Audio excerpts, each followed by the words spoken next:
Fibromyalgia. Listen, if you or a loved one has fibromyalgia, listen up.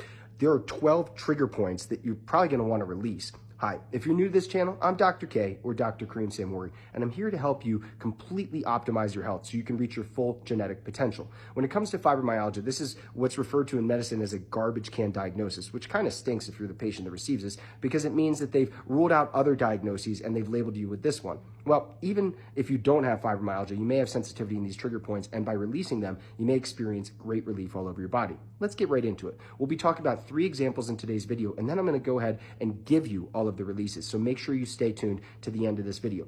Okay, the very first one is suboccipital. At the bony prominence, the part that sticks out in the back of your head, that's your occiput. So suboccipital is just below that. There's a ligament called ligamentum nuchae, and it runs from there down to the base of your neck at C7T1, so the bottom of your cervical vertebrae and the beginning of thoracic. This particular ligament is a neurological inhibitor for your entire body, which means by releasing this first, you can create inhibition or a relaxation effect for the entire body to create an unwinding, and that unwinding can give you fascial slack and relieve a lot of pent-up tension or pain that you might be experiencing.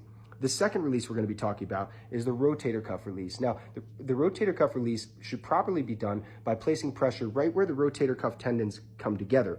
Oftentimes what happens is the fascia wants to bind together, and then all it takes is a small postural deviation, like a little bit of forward shoulder, forward head, or tipped up chin, to suddenly make the supraspinatus, your first rotator cuff muscle, have to work all day long to pull the head of the humerus of your upper arm bone back into your shoulder blade. As opposed to, if your posture is right, it sits without any muscular effort at all. Now, for many of us, working at computers or desks or what have you, our posture ends up deviating a little bit forward. And if that's the case, every time this one muscle contracts, the other 3 rotator cuff muscles are going to have to contract if it's bound right there, because all the tendons are linked together, right? And a tendon's just what links a muscle to a bone, right? So it's the intersection. It's that part that transitions from muscle to bone. And so if every part of that's contracting every single time, it's not that well vascularized. It doesn't have great blood supply. It's likely to get tender and create tendonitis over time.